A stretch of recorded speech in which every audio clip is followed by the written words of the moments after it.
Good afternoon, good evening.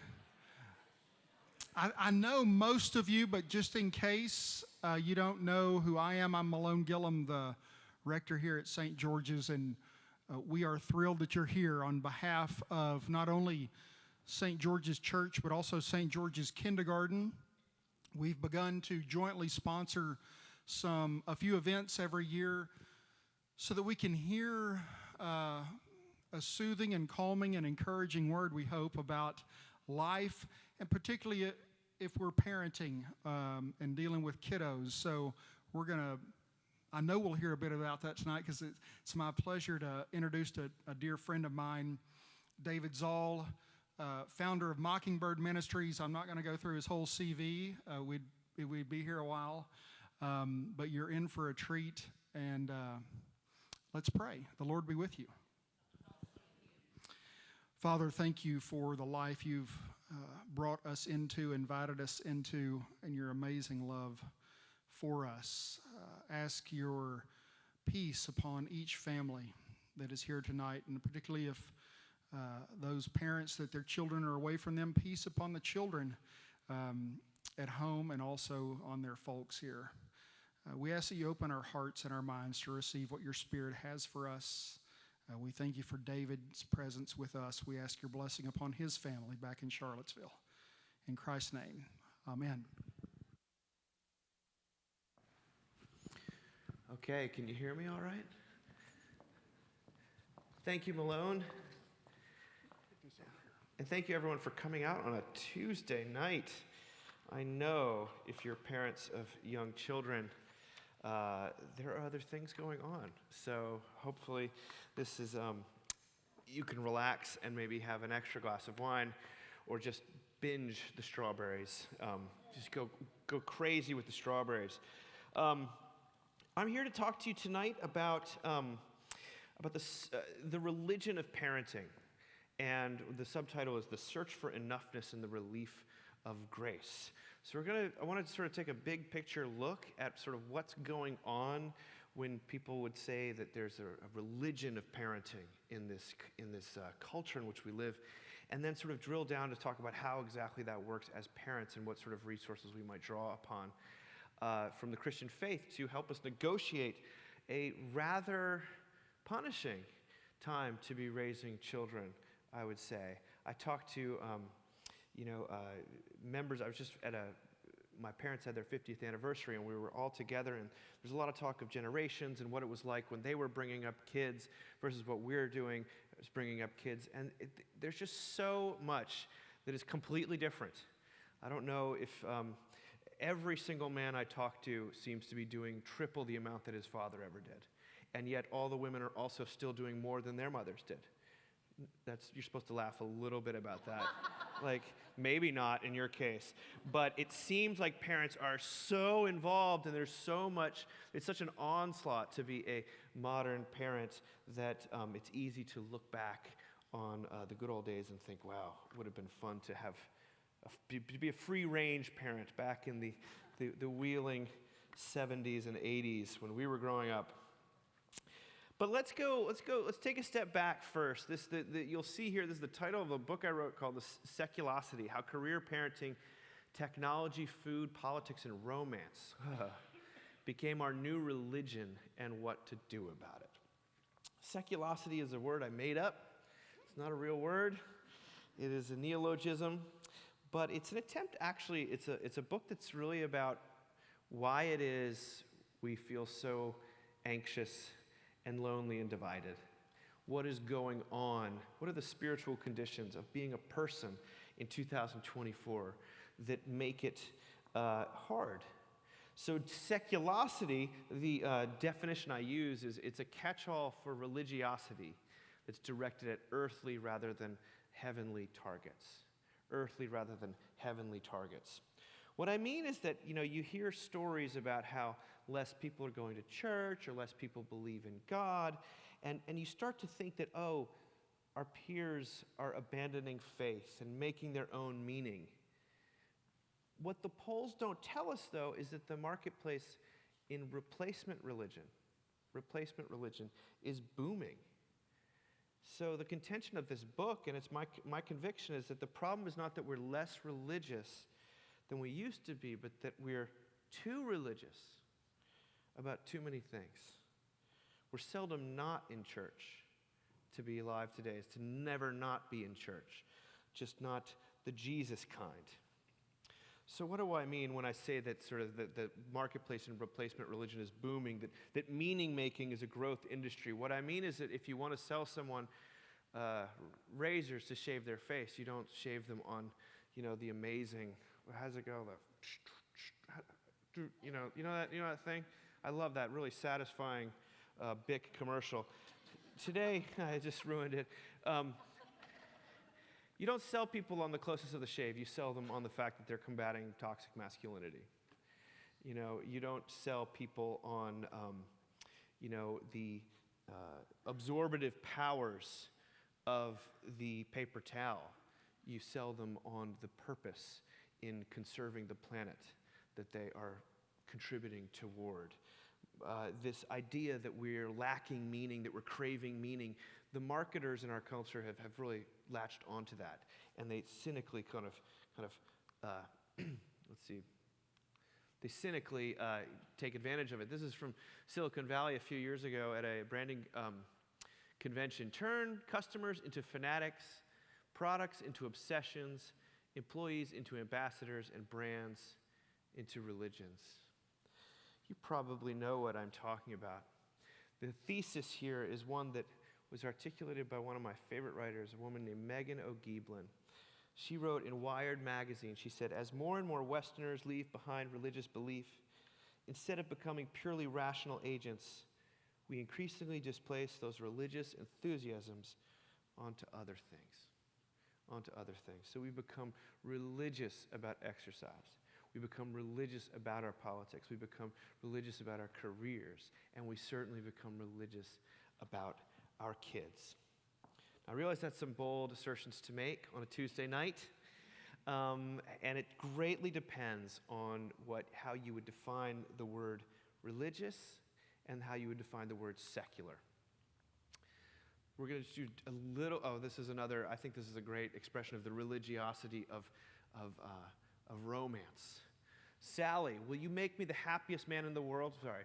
And accept full responsibility if I should fail to be the happiest man in the world?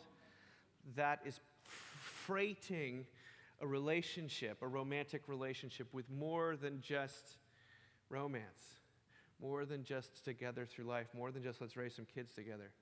You're saying you are going to be responsible for my entire happiness and my entire well-being as a human. Just you, period. That's what the New Yorker's making fun of.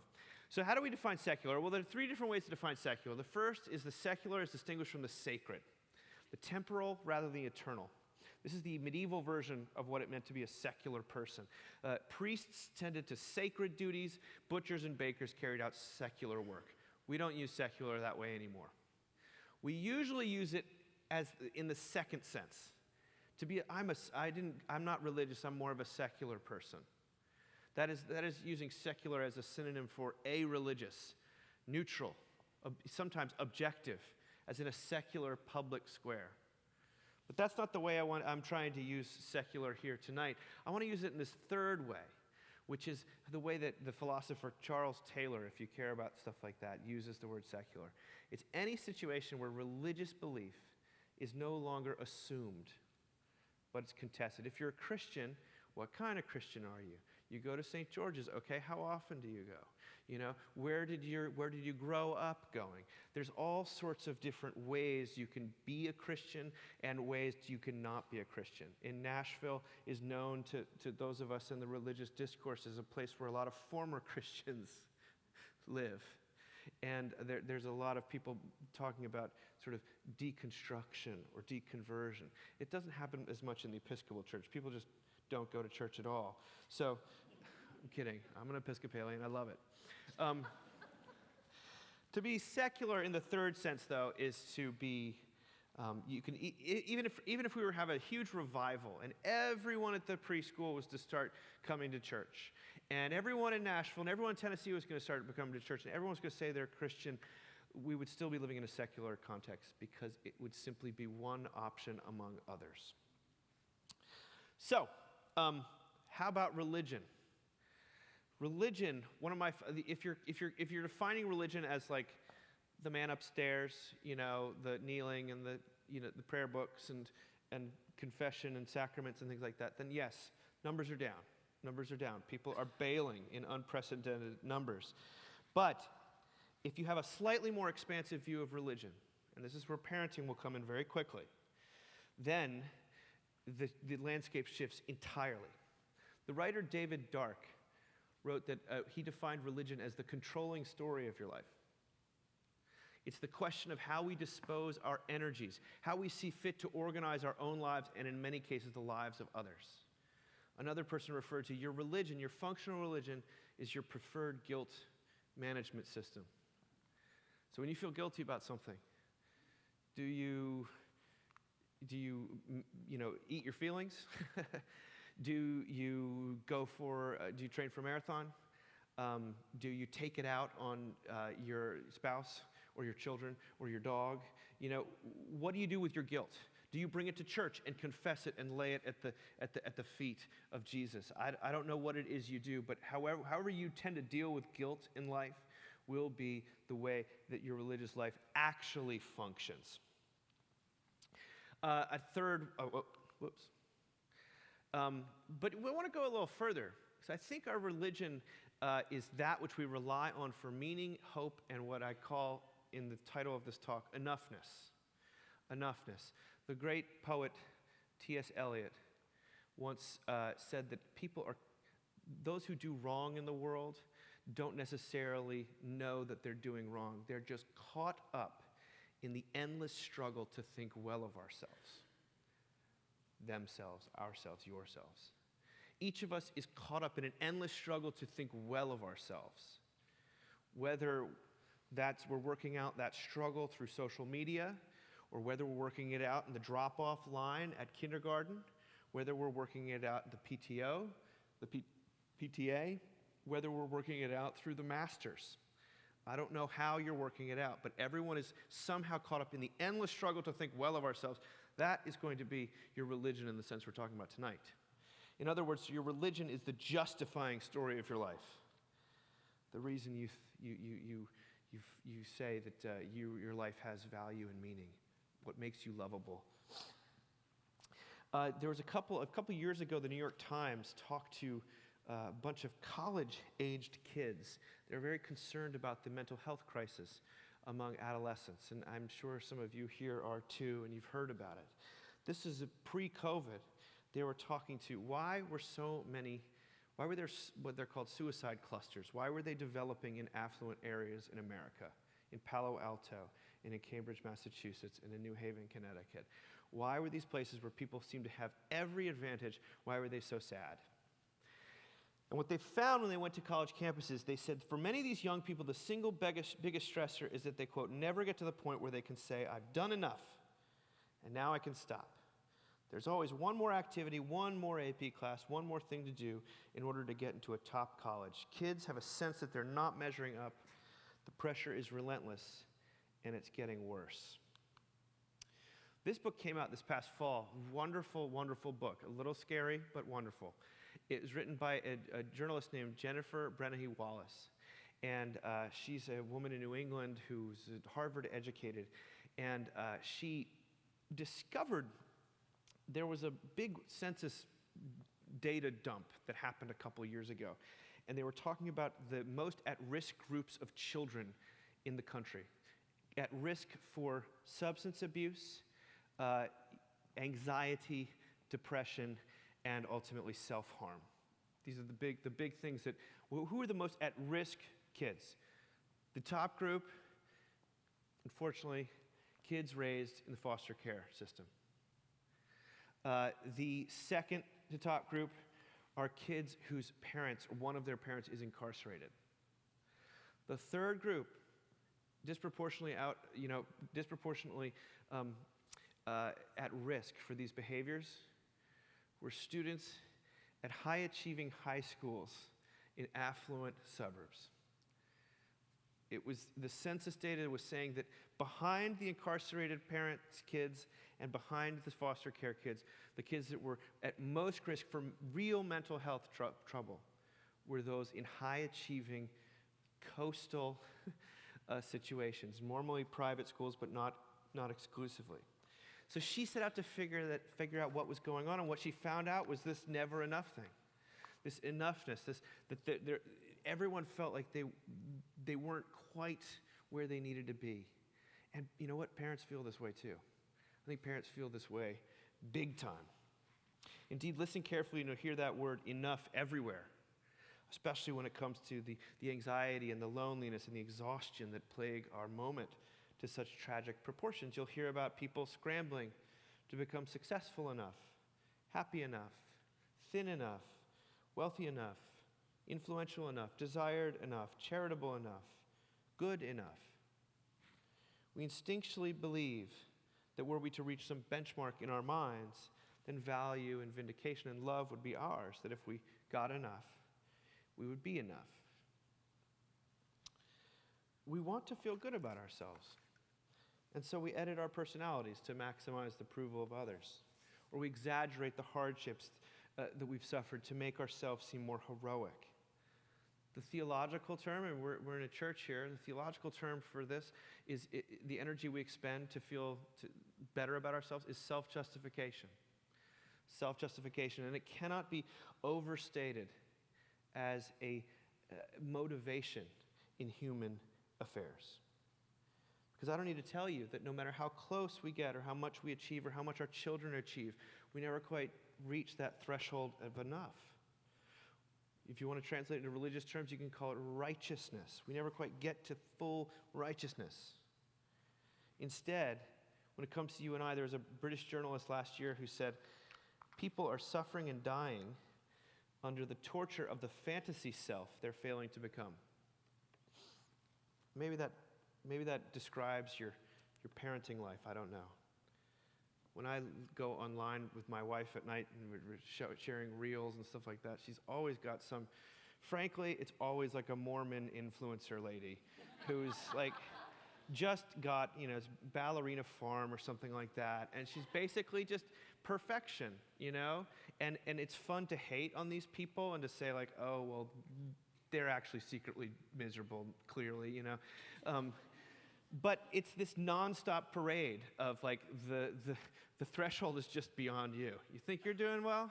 Well, look at her. She's got 9 children and she's just in a beauty pageant and she's trying to sell you skincare products that you don't need. I mean, it's like it just keeps accelerating and the goalposts keep moving backwards. And it's a very tough thing to be. There's already enough. What do we call it? Mom guilt. Mom guilt is a huge thing. I think there's dad guilt too. I just don't think it's quite as pronounced. But it gets poured on. It's almost like we don't want it, but we do. We've got this love-hate relationship with mom guilt or parent guilt. So why is it then that today we seem to be more focused on this enoughness? It seems to be more tragic, more tortuous than any time in recent memory. Well, at the risk of oversimplifications, for centuries we relied on capital R religion to tell us we're okay. Clergy revealed the shape of true righteousness and how we might come to be associated with it. Church was a place to go with your guilt and with your shame, with your shortcoming. For more and more people in the modern world, that doesn't feel like an advisable or available option. And yet, if our current cultural climate tells us anything, it's that the needs addressed by religion for hope, for purpose, connection, enoughness, and ultimately for deliverance, transcendence, in God, they haven't diminished as churches have become tap rooms, right? The psychic energy has to go somewhere. For many people, it has gone toward their children. It has gone toward the realm of parenting. But not all people. Any LaCroix drinkers in here? Are we drinking LaCroix right now? Okay. I'm pretty sure. Look, let's read this together. LaCroix stands for the cross, right? This is what it reads on the bottom of every LaCroix can. 0 calories, 0 sweetener, 0 sodium equals Innocent. Innocent. Whoa. Innocence. Guilt and innocence. You're way beyond the realm of water that tastes, it's so good you can barely taste it, you know? Like, guilt and innocence, like you've jumped the shark from health and unhealth into absolution in a can. I don't feel good about myself, so I need a can of soda to market to me the fact that I'm all right. And I don't have another thing to feel guilty about today because I feel so guilty. So just give me the innocent drink and I'll feel a little bit better. And let's face it, that stuff tastes great. And it clearly makes a lot of money if you read about liquid death recently. Anyway, that's an aside. Once you're in the realm of guilt and innocence, you're in the realm of morality. You're in the realm of religion. And that is why it's so interesting. But again, there's no guilt. The guilt you feel over eating a brownie, a second brownie when you shouldn't, is nothing compared to the guilt and shame you feel when you get the call from preschool that your son has bitten a kid again. You know, some of us have biters. Anyone here have a biter? Don't raise your hand. I had a biter, okay? It gets better, all right? It's not the end of the world. They won't be biting when they're 15. However, there are some kids out there that bite. I don't know why I got one. I got one pusher, and I got one that just seems to be pure sunshine. So we know that his rebellion is coming, right? But I don't know where I was in that. I know that there's no more deeply shameful moment between my wife and what have we wrought? Our son has bitten another child. What animal instinct is he trying to express, and what is wrong with our DNA that we've given him that he would ever want to think it's okay to bite another human being? Anyway, righteousness. Righteousness is running amok. And righteousness is running amok among parents. Think about it. It used to be a sea of nice people to date. Now there's Mr. and Mrs. Right, and everyone else is a waste of your time. Where once there was a variety of ways to raise your children, now there's the one that will ensure their future success and entry into UVA, or I don't know what would insert whatever it is for you. And then every other way of raising your children ensures that they will end up under a bridge somewhere begging for meth dollars. When I was raising babies, my wife and our kids are finally past that stage, but there were the denominations that we would fight. It wasn't Protestants and Catholics. It was baby-wise versus attachment. And they hated each other. And they each had cardinal sins, and you felt fully vindicated in correcting and absolutely foisting your beliefs on the other parents in your neighborhood or church or whatever, and telling them that this is the only way your child will be a well-adjusted person. The only way. Everything else, you are screwed. Even though our parents, guess what? They didn't know about any of this stuff. Today, it's gentle parenting versus basically rules of any kind. I'm kidding. I like Dr. Becky. I'm on board, okay? I'm cool. I wish my kids would be. There are replacement religions, though. I make jokes about parenting, but only because I was coming out of a religious context into being a parent, and I was like, oh my gosh, the way that one mom just corrected that other mom on the playground was just like what happened in youth group when little Bobby was sitting next to too close to little Sally. And complete strangers felt morally compelled to separate them. And I thought, there's a religious dimension going on here. When you feel like you should assail other people with your own code of morality because you think it's absolute. And if you don't, you're doing something wrong. That's what's happening here.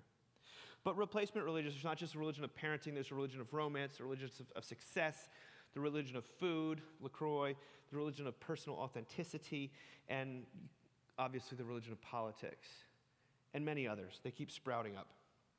They go by different names, but they all function more or less the same. They function exactly like baby wise, okay? They cast a vision of future flourishing and enoughness, and then implore you to realize that vision with enough forbearance, grit, and of course, product, hard currency, for the sake of existential reward. If you eat well enough, love well enough, parent well enough, stay busy enough, you will be enough. These seculosities, as I call them, they maintain all of the demand and a lot of the ritual of old-style religion, but they leave out all of the mercy, all of the forgiveness, and all of the grace. Jesus is missing, to put it mildly. It's exhausting. So a life of feeding the beast like this recasts our activities and the rewards they bring as sort of offerings on the anxious altar of enough. Sounds melodramatic, but hopefully the description does ring a few bells. Because what we're talking about when we talk about the cult of productivity is performancism, which is one of the hallmarks of all forms of seculosity. What is performancism? Performance is the assumption, usually unspoken, that there's no distinction between what we do and who we are. That what makes you lovable, what makes your life worth living, is your performance at X, Y, or Z, or your child's performance at X, Y, or Z. If you're not doing enough or doing enough well, you are not enough. This turns life into a competition to be won, or a problem to be solved, as opposed to moments to be experienced or an adventure to relish. Performancism invests daily tasks with existential significance and turns menial activities into measures of enoughness. The language of performancism is the language of scorekeeping. Scorekeeping. Anybody here watch The Good Place? Went off the air a few years ago. The Good Place starred Kristen Bell and Ted Danson. Kristen Bell, Anna from Frozen. And she, not that voice, any voice but that voice. But Anna from Frozen ends up in the afterlife. It's about the afterlife. And she ends up there, and she knows that she doesn't belong. She has been a layabout and a very selfish person. And yet she's died, and she finds that she's in the good place. And so they get to the good place, and there's an orientation about what you're doing in the good place, how you got there. And it is performancism. This is so instinctual to the human spirit that they don't need to spell anything out, but they do. That's why it's so funny here.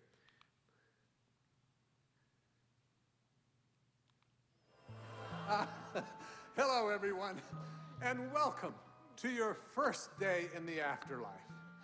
You were all, simply put, good people. But how do we know that you were good? How are we sure?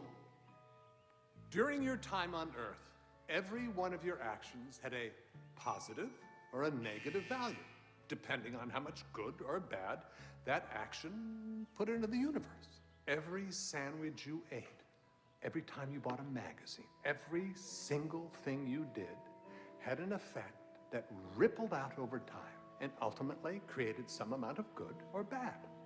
You know how some people pull into the breakdown lane when there's traffic and they think to themselves, who cares? No one's watching. We were watching.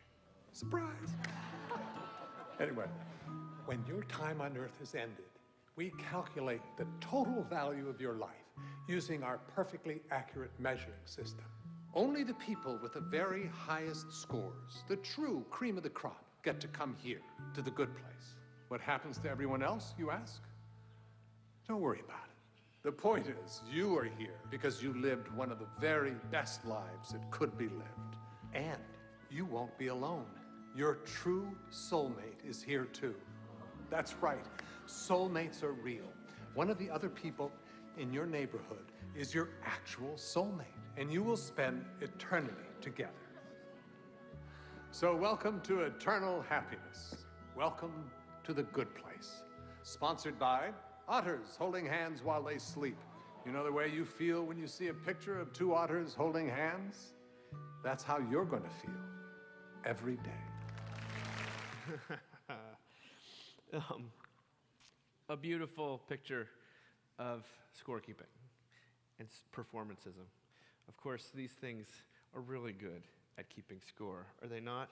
We get to quantify our affirmation today through likes and dislikes, comments, shares, etc. And the language of performancism which is the language of scorekeeping, it's cruel. You know, it's like the weight scale or the calendar.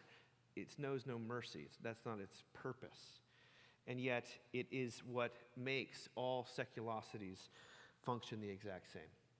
They all are, if you do this, then this will be the result. If you parent well enough, then you will be enough.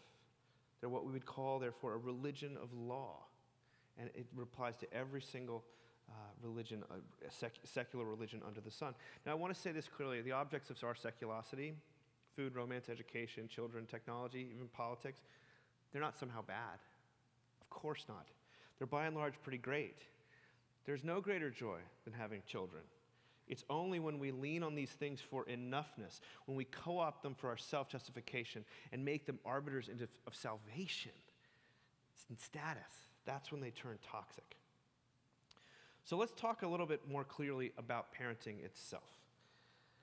You all know that no one ever went broke catering to American parental anxiety. When the word parent made its transition sometime in the early 1980s from noun to verb, it birthed what we call today the parenting industrial complex. The parenting industrial complex. It's yet too slow. It just seems to accelerate. And I'm not just talking about books and magazines and websites, but conferences, seminars, podcasts, schools, medications, therapies, tutors, college admissions prep courses. The deluge of parenting resources corresponds more or less directly to the size of our fears, which previous generations would have classified as paranoia. In fact, rarely does a month go by without some fresh parenting trend making headlines, and with it ringing the same fresh alarm bell about all the ways we're ruining our kids. If your kids are picky eaters, you might want to check out a book on French parenting. If they seem a bit risk-averse and are hooked on screens, well, then you should probably watch a documentary about Norwegian kindergartens, right? Your fourth graders suffering from a lack of motivation? Well, Brene Brown has a new podcast out. This is a culture of control, and control is the spirit of our age. It's everywhere. It's embedded in everything, from tweaking our sweet green order and our Starbucks order till it's just right, to customizing our Amazon devices so that they anticipate our every need. We experience control as statistics, our step count, our heart rate, the rings on our fitness trackers, our weekly phone reports, or the number of books we read every year. We experience control as surveillance, the rings, the Nest, the Find My Friends, and that terrible, terrible app called, I haven't even forgot it. What's the neighborhood app that everyone? Connect 4? Nextdoor. Always say no to Nextdoor, okay? If you have Nextdoor, erase it. Nothing good is happening on Nextdoor. It hasn't saved anyone's lives. It may have alerted one person once to a bear in their neighborhood. Otherwise, it is just gossip and fear-mongering. Okay. That's all you get from tonight. You got that from me, okay? This weird writer pastor guy told me to delete Nextdoor, and I've never been happier. We carefully get baby gear that's been designed give us the illusion of control, everything, and it completely dictates our parenting sphere, even though the act of having a child is the act of bringing chaos into the world. That's the whole point. It's a leap of faith like no other you're going to make outside of your death. Having a child is bringing something that is not you into the world, which is scary, but also that's exciting. That's what's so beautiful about it. But once it happens, we want to clamp down and just reshape it. But that's not the only aspect of control. I think for a lot of us, and I'm coming from Charlottesville, Virginia, which is not unlike Nashville. In fact, we have a lot of Nashvillians in our town. But if you drive around Charlottesville, you will see within seconds station wagons. Everyone you either get when you move to Charlottesville, you either get a Volvo or a Subaru. It's like there's no other options, right? And Once you have your Volvo or your Subaru, and now maybe there's a few Rivians out there, you get your choice of bumper stickers, right? And the best ones are the ones with the collegiate logos on them. Club logos are a little gauche. Collegiate logos, very cool. We don't see them as much, but if you drive out to the county, you will see the age-old bumper sticker, "My child is an honor student at such and such elementary school." You don't see that in Charlottesville, but you do see it in Greene County, okay? You can hardly blame mom and dad for expressing pride, because the sort of the slightly more, I guess, elite version of that is the Dartmouth College sticker, okay? It's the same thing. Exact same thing. You cannot blame parents for expressing a little pride in their offspring. It's really hard being a mom and dad, and you want to celebrate your kids' achievements. I get it. But the stickers that we put on our cars, they always serve a convenient double purpose. They signal our parental virtue, because it's not usually the kid driving the car who's actually going to Dartmouth, right? It's a vicarious achievement that you've made. I am a good parent because my child goes to Brown. Therefore, I am a good person. Thus, the gag sticker response. I thought it would be funnier. Your kid's an honor student, but you're a moron. Outsized fears about our kids' prospects may be a smokescreen, in other words, for a deeper concern. We are equally, if not more, anxious about how we stack up against our peers. Mom and dad, it feels like, are on trial just as much as their son or daughter. The question that ringing in the back of many of our heads is, are you a good enough parent? Are you a good enough parent as that family who during COVID created basically a summer camp for their children in their front yard? Like, I hated those parents. They're the worst. And that their kids are almost always lovely, you know? It's a double bind. To more and more of us, though, the college admissions process, and I realize that we're a long way, some of us are a long way from that, but it represents the ultimate measure of personal and social value, what some would call sort of upper middle class righteousness. An acceptance letter to the right college constitutes a judgment of near religious significance, a blessing or curse. Perhaps that sounds like hyperbole, but a friend once told me, if you're having trouble understanding fanatical behavior, trace the righteousness in play and things will become clear. This helps explain why someone like, Aunt Becky from Full House would commit felonies to circumvent a university's front door. Remember that? You guys know what I'm talking about. It's not that long ago. Actions like these reflect a society in which success, not goodness, has become our highest virtue. Maybe it always has been, I don't know. But whatever the case, the security and respect are not the only things at stake. Identity and worth and even functional salvation are involved for child and parent alike. Our anxiety about our kids becomes existential, not for their existence, but our own. I don't have that much time left. I'll keep going a little bit longer so that you're properly depressed. But in this context, the righteous parent does everything in his or her power to ensure their child gets further than they did on the social economic ladder, or at a minimum that they do not demote the family somehow. We could call it the doctrine of filial advancement.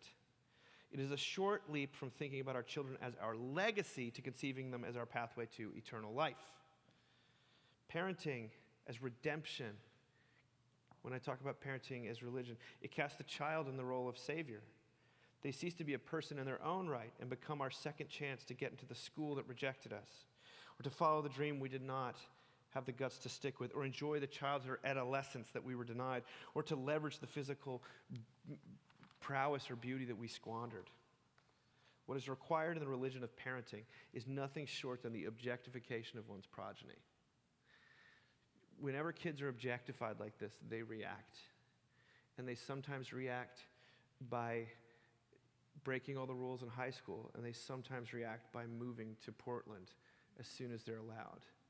But they will react in some way. It can't not happen. As I said earlier, whatever we say we believe, the act of bringing a child into the world is fundamentally an act of faith, not control. And leaps of faith are scary. They often feel more like pushes.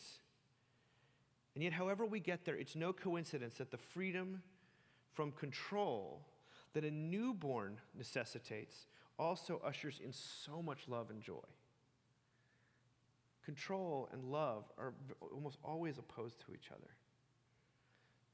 Think about it in your own life. If someone's trying to control you, does that feel loving? Is that someone you want to be closer to or someone you want to run away from? But maybe becoming a parent is more like a conversion than an evolution.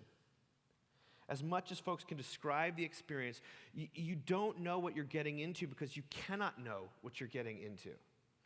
Sure, you can account for all sorts of potential circumstances and problems related to the child, but you cannot account for the fact that you yourself will be a different person when the time comes. I love this. This is to Calvin and Hobbes. They're up in the middle of the night, Calvin's parents. Are you still awake too? Mm-hmm. I was thinking. It's funny, when I was a kid, I thought grown-ups never worried about anything. I trusted my parents to take care of everything, and it never occurred to me that they may not know how. I figured that once you grew up, you automatically knew what to do in any given scenario. I don't think I'd have been in such a hurry to reach adulthood if I'd known the whole thing was going to be ad-libbed. Isn't that beautiful? That's a much more humane and I think comforting view of raising children and being a person in the world. Because there's so much law, there's so much righteousness, there's so much should involved in having a child. Maybe that's the grace, the child itself. This beautiful rejoinder to all of our fondest strategies. This moment-to-moment reminder that our control only extends so far.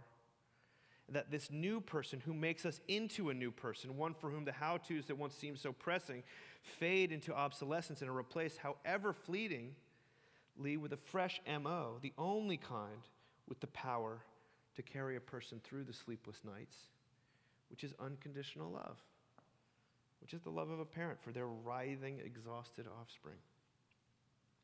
Love like this is the one thing that no book on technique could ever teach us. And the one thing that comes to us parents, too, as a pure gift. There was a wonderful article in The Atlantic just this week by Arthur Brooks, citing all the latest research, saying that the best thing you can do for your kids, the only thing that you can do for kids, basically everything is inherited outside of a very, very small proportion of things. Parenting is largely inconsequential, except for if the child feels loved. That's it. You can be a hot mess. You can get them to every practice late. You can totally put them in the wrong school. But if they feel loved, that's going to carry them through. Or at least it's going to take them a lot further than almost every other non-inheritable attribute. For a less religious approach to raising kids, parenting is actual child rearing rather than mom or dad's road to enoughness, I want to look at something I talk about in my book. It's the story of Emily and Ronan Rapp. And it's going to make you cry. So I'm sorry about that, but I think it's beautiful, and it puts into relief what we're actually doing when we raise children. It puts us into relief. It actually paints a picture of how God sees you and me. This is Emily and Ronan Rapp. Ronan Rapp was born with Tay-Sachs disease. It's a rare genetic disorder for which there's no treatment and no cure. His mother, Emily, in the picture here, documented his short life in a blog that turned into a book called The Still Point of a Turning World. The Still Point of a Turning World. It's a beautiful book, capturing the heartbreaking yet utterly beautiful experience of parenting a child with a terminal diagnosis. You see, Ronan died in February of 2013, just before his third birthday. All the secondary concerns went out the window for Emily. It didn't matter what kind of food she fed the child, or what sleeping method she favored, or how many music classes he took. It did not alter the genetics that would extend his life. You still care about some of those decisions, Emily did, but not as much. But more pressingly, when you parent a child with a terminal diagnosis, it means you throw out whatever plans or expectations you may have had for the child's future that would reflect back on you. Basking in reflected glory is a thing. It's called berging, I'm told. The situation forces a parent to live in the present tense in the most vivid of ways. Before he died, Emily wrote this: "I have abandoned the future, and with it any visions of Ronan scoring a perfect SAT or sprinting across a stage with a Harvard diploma in his hand. We're not waiting for Ronan to make us proud. We don't expect future returns on our investment and the long nights. We've chucked our graphs of developmental milestones, and we avoid parenting magazines at the pediatrician's office. Ronan has given us a terrible but beautiful freedom from expectations, a magical world in which there are no goals, no prizes to win, no outcomes to monitor, discuss, or compare." She goes on to describe the day-to-day parenting in this way as, quote, "often peaceful, even blissful. The only task is to love. That's it. The only activity to make sure Ronan's brief time is as comfortable and dignified as can be arranged by his parents." Emily calls herself a dragon parent, fierce and loyal and loving as hell. And as moving as her testimony reads, the circumstances may feel too extreme for you to relate to. I don't know. Yet Emily suggests that the lessons that she's had to learn do apply more widely than just her. Because no one ultimately escapes a terminal diagnosis. No child, no parent. All of us will die. The terrible freedom she mentions is actual freedom. The freedom to love your children as they are and for who they are, rather than who they will be or who you want them to become and what that will say about you. It is the freedom to cherish their being over their doing, radically so, the actual present over the possible future. Emily invokes a form of love that is fundamentally unconcerned with results or behavior because it can't be, and is all the more powerful for it. When we talk about unconditional love, that's what we're talking about. That is our picture of how God loves you and me, failed parents of every stripe. That's what it looks like. More than that, she gives us a glimpse of grace, the way that Christians believe that God loves his children. One of my favorite mentors, who was a child therapist, she defined grace as non-contingent, compassionate alliance with the child. Non-contingent, compassionate alliance. In the seculosity of parenting, the threat of judgment looms over every parent's every breath. Enoughness lies in the balance. Grace, on the other hand, begins from the standpoint that nothing that needs to be done hasn't already been done. Enoughness is an irrevocable gift of God secured by Jesus Christ himself. The resultant freedom is not terrible.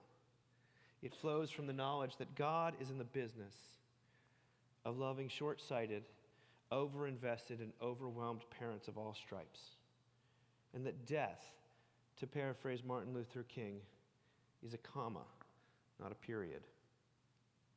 This is what makes Christianity not another religion of law, but a religion of grace.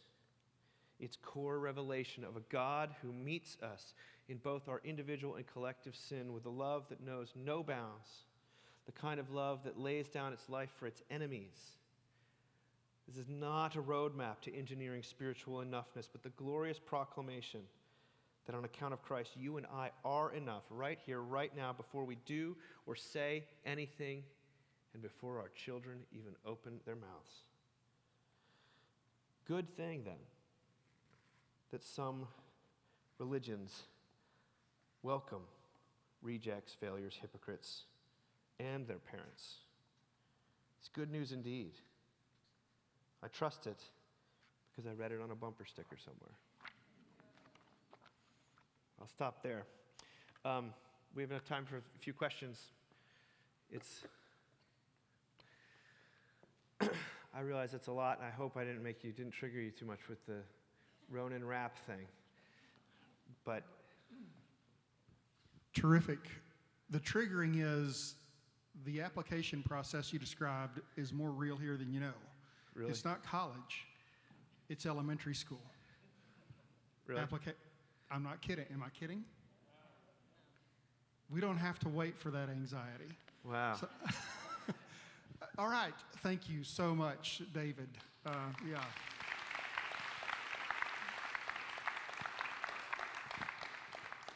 I'm happy to run over if anyone has a question for David. Comment? While they're thinking. Reminded me of a short but terrific joke. So a guy gets to the pearly gates, and Peter is there. Of course, Peter's always there. And he's looking around. It's like, do I just wander in? Can I? And Peter said, well, what do you have in mind? He said, well, I think I need to tell you that I deserve to be in there. And Peter said, well, okay. He said, well, how do we do this? Peter said, well, you need 100 points to get in. The guy goes, oh, okay. He said, well, I was a pastor of a church for 45 years and took care of my flock, visited those who were sick, and, I never took anything from the till. It was a great ministry. Peter goes, I'll give you a point for that. And the guy's like, well, okay. I was faithful to my wife. Never strayed.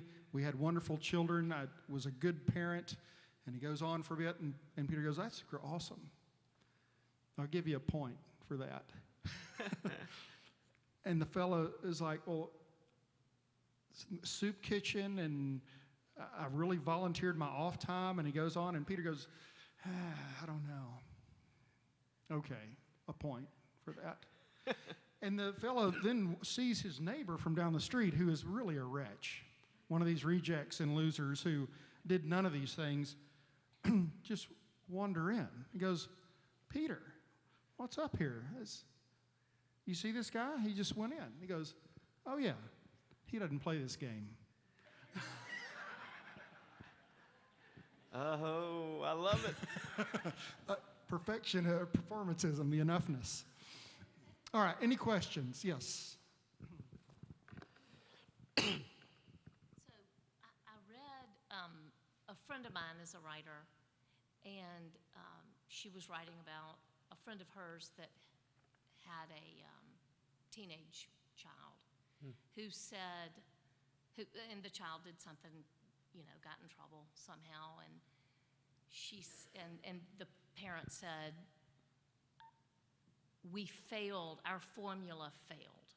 We didn't, this should be the outcome because we had the perfect formula for being parents. So, obviously I read what she said, but, my children are grown now, so I have the perspective of looking back and seeing all the mistakes that we made. But what do you say to that, to someone who says, I have a formula, like to your books and that you referenced? Yeah, I think we want formulas because we want control. And I don't want to condemn people for that. Life is scary, and children are massive forces in our lives. And of course, we want to know what we're doing a little bit. But formulas, they're those people who are really into formulas, and then there are those people who've actually had children. It's like it's a different scenario. I always thought that I talk in the book a little bit about this, but the obsession with parenting philosophies usually is of deeper interest to people who are about to have children. You're marketing to the anxiety of the person before they've had their child. I don't remember. We had all these books that we read, just like everyone else. Once the child's there, it's a completely different ballgame. And each child needs something different. Like they're different. What works with one kid's not going to work with another kid. And isn't that beautiful that God created us all so, in all sorts of interesting and unique ways? But so I don't want to poo-poo the desire for a formula, but I do want to deny the existence of a universal formula, while also acknowledging that there are some things that are better than others. I mean, I don't think all parental advice is created equal. I just know that in my own family of origin, what my brother needed from my parents was quite different than what I needed. He needed structure, I needed freedom. Meaning, like, I was uptight and scared, and I needed parents who encouraged me to flap my wings a little bit. He needed parents to help him stop flapping his wings so damn much. You know, it's like you get that, and I think that a lot of us look back on our childhoods and the things that I'm already of a parental age where I have regrets about how we've dealt with our children. I know, though, that I have regrets about how my parents dealt with me, and they're different from the ones that they have about how they dealt with me. And so the way that we experience these things is always dynamic, and it's interesting, and at certain points in our lives we experience them different ways. But I do know that what Arthur Brooks says, read the article. It's in the Atlantic Monthly. It's on its front page. It's free. It's like the one thing you can do for your children that actually makes a difference. And that was very liberating for me. That reminds me of the great philosopher Mike Tyson. Yeah. Everybody has a plan, so I'll punch him in the nose. Yeah, I love Tyson. That's great. Thank you. So my question is on this topic of like enoughness and parents feeling this pressure of being enough. My experience is that it's really scary to fight against that. You know, to sort of like let go of something that it seems like everybody else cares about, or to be like the kind of the only person that's like, oh, I'm not going to worry about that. Do you have any encouragement for us, like when we feel ourselves sort of getting caught up in that, like how can we encourage each other as parents, and how can we be brave, you know, to like not get sucked into the things that Because the reason people get sucked in is not because we're all superficial, elitists. Like it's that we don't want our own child to get left behind, right? We are scared that they will not have an opportunity that we think that they should have. And so I think it is very helpful when, especially in the at-risk group that we're talking about, when you travel to places where not every parental culture is like ours, to see how the other half lives a little bit more, to get the summer jobs that are not. I talked to one of our babysitters at UVA, and she must have 6 internships this summer. Now, I don't know who those people are that she's interning for, but they're not getting any value out of that, right? Like, I have interns myself. If they're there for 2 weeks, you're babysitting them. And what I really want is for them to babysit my own children. So I think it is helpful to go to church. I'm a person that thinks like church flips a lot of our values on its head. Jesus doesn't talk about productivity even once. He doesn't talk about resumes ever. There's no college acceptance letter that he talks about anywhere in there. To get out of that bubble, which feels so all-consuming, but actually isn't. The other thing is that suffering has a way of teaching the lessons. And I don't want them to teach lessons in a tragic way, but I think we can band together to read. There's a great book out that just came out called The Anxious Generation. Maybe you've heard about it, Jonathan Haidt. And he talks a lot about specific steps you can take. A lot of it has to do with this. But a lot of it also has to do with unsupervised play. And that's a really hard thing, I think, as a parent in our neighborhood. We just moved to a new neighborhood. Everyone says it's this great neighborhood. Everyone wants to hang out together and play, and it's wonderful. But, like, our kids are the only ones riding bikes. And every time they do ride bikes around, we get a call saying, do you know your child's over here? And I say, that's why we moved into this neighborhood, so that they could do that. And they want it, but they don't know how to do it. But as a parent, I have to realize that just because everyone's running that direction, they're running off a cliff. Like, they truly are, and the research says that without unsupervised play, kids end up anxious wrecks, heavily medicated and deeply unhappy. So whatever we can do to find context where they can do unsupervised play, that's why I think summer camp is super important. I'm giving a lot more advice than I ever would give, but I think like unsupervised play, wherever you can do it, there's always got to be a little element of danger. That's hard for people today, even though we live in the safest environment that's ever existed on the face of the planet. But anything we can do to encourage unsupervised play, we are contributing to, it's becoming a public health thing. I think there will be some books like this, the internet, the public health cost is too high, and people are going to see that, but it's not going to happen that quickly. Thank you. Quote, yes.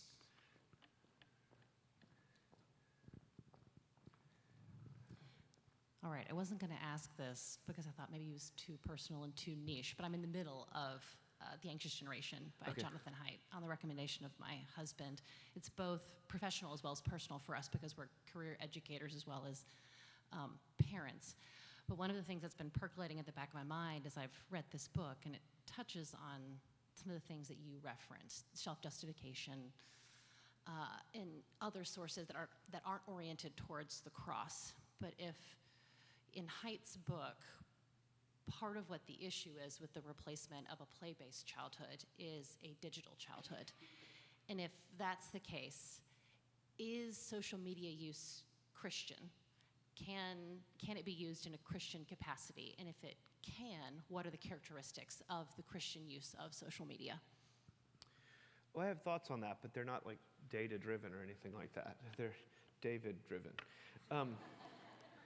I think the best use of social media by far is humor. I think that's all it's really good for. It's good for parents, grandparents seeing pictures of their grandkids, and it's good for sharing memes. And that's a great joy. We all love memes and reels, and my wife just sent me probably 4 while I'm sitting here. I will be checking Instagram reels, and we'll laugh. But I think that I don't think social media itself could be clarified as Christian or non-Christian. I think it's a tool. I know Haidt is a little more skeptical of that. I think when the social media, as he says, is being provided by companies who make money when you are upset. That's the problem. The way that they found to make money is to provide these tools for free, but to keep you as agitated and upset as possible. And emotions. I think that is diabolical. I think we can call that a thing. So from a Christian, I can say that, but I don't think the fact that I can see the funny meme that my brother posted today, that's not Christian or non-Christian. That's just fun. I'm of the opinion that churches, and I know you have a youth group here, and summer camps are a part of this too, but so much of the fun that our children have now, extracurricularly, has a purpose to it.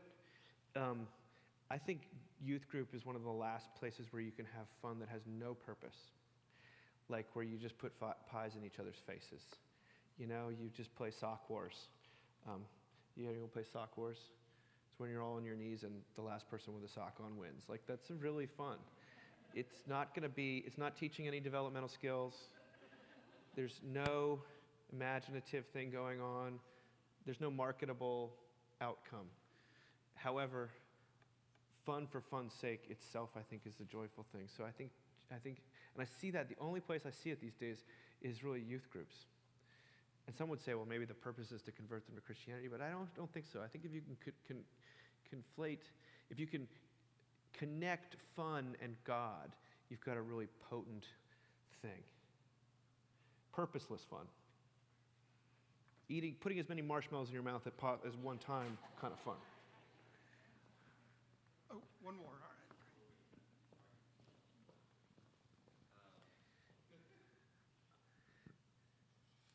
Awesome. Thank you so much. I resonated with a lot of what you shared and really appreciate even the tying in of the gospel with the subject matter that you're talking about. Is very it resonates with me a lot, and the enoughness.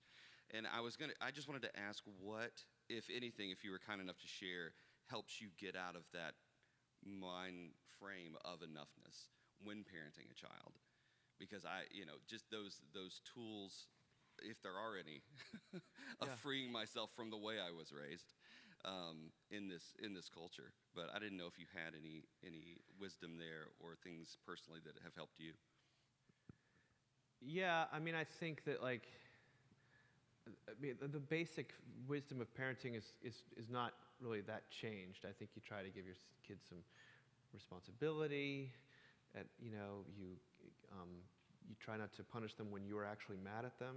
That sort of all that kind of stuff that you guys know better than I do probably. But I think there's formative kind of liturgies, if you will, that can form a person, and I think sometimes the liturgies of the church are very different because they're not geared around self-improvement or self-justification. I think exposing kids to that is always a good thing. I think uselessness, like useless fun, is what I would consider to be helpful. For me personally, I get out of the performative mindset through art, music, television, those sorts of things. So I guess I don't have a formula. Thank you. And speaking of music and books, we've got Seculosity back here. David will be happy to sign it. We also have free copies of Mockingbird magazine, one of the issues here. He also, speaking of music, has another book not here called A Mess of Help, The Gospel and Rock and Roll, something like that. Something like that, yeah. Which is awesome. And we'll just leave you with this. Born today, birthday, 1947. Jerry Rafferty, who Steelers will, caught in the middle with you as well as Baker Street and right down the line. So there's just a little trivia for you. Today, born this day, 1947, Jerry Rafferty. Thank y'all for being here. A great saxophone.